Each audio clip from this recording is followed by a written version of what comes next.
Je suis Isabelle de Valois, née en 1389 dans la cour du roi Charles VI de France et de la reine Isabeau de Bavière.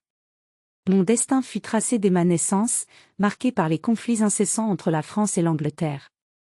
En tant que fille d'un roi souvent surnommé Charles le Fou en raison de ses crises de folie, et d'une reine souvent critiquée pour son influence et ses décisions controversées, mon enfance fut plongée dans les intrigues et les tensions de la cour française. À l'âge de 6 ans, je fus promise au roi Richard II d'Angleterre, bien plus âgé que moi, dans le but de cimenter une paix fragile entre nos deux nations. En 1396, lors d'une somptueuse cérémonie à Calais, je fus mariée à Richard. Mon départ pour l'Angleterre fut empreint de solennité et d'incertitude.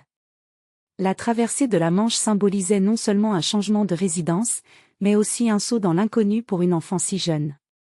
En arrivant en Angleterre, je fus accueillie avec une splendeur digne de mon rang, mais aussi avec une lourde responsabilité, celle de devenir reine. Richard II se montra aimable et protecteur envers moi, bien conscient de ma jeunesse et de mon isolement. Il veillait à ce que je sois entourée de dames de compagnie et d'instructeurs, afin de m'éduquer selon les coutumes anglaises. Malgré cela, la cour anglaise était un endroit étranger et souvent intimidant pour moi, une jeune fille française. Richard II était un monarque complexe, dont le règne était marqué par des conflits internes et des dissensions parmi les nobles. Son règne, bien qu'inspiré par un désir de paix et de réforme, se heurta à de nombreuses résistances. En 1399, alors que je n'étais qu'une adolescente, notre vie bascula tragiquement. Henri Bolingbroke, duc de Lancastre et cousin de Richard, revint d'exil avec l'intention de renverser le roi.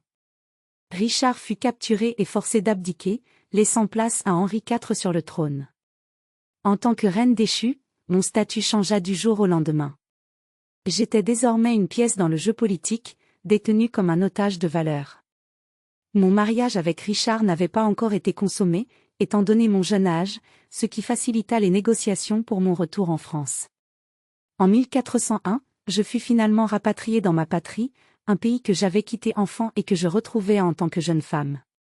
De retour en France, mon avenir restait dicté par les exigences diplomatiques et les alliances dynastiques. En 1406, je fus mariée à Charles, duc d'Orléans, afin de renforcer encore une fois les liens politiques.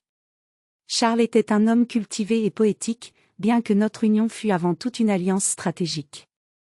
Notre mariage me permit une existence plus stable et quelque peu moins exposée aux turbulences politiques. Malheureusement, ma vie fut écourtée de manière tragique. En 1409, à l'âge de 20 ans, je mourus en couches, laissant derrière moi un fils, Charles d'Orléans, qui deviendra un éminent poète et homme de lettres. Mon existence, bien que brève, fut marquée par les jeux de pouvoir et les conflits incessants qui façonnèrent l'Europe médiévale. Mon rôle, bien que souvent passif, fut celui d'une reine sacrifiée sur l'autel des alliances et des rivalités dynastiques. Ainsi, je fus Isabelle de Valois, reine d'Angleterre et duchesse d'Orléans, une figure fragile dans une époque tumultueuse, dont la vie et la mort furent intimement liées aux grands mouvements politiques de mon temps. Mon histoire reste celle d'une jeune fille devenue reine, puis veuve et mère, dans un monde où les destins étaient souvent écrits par les ambitions des autres.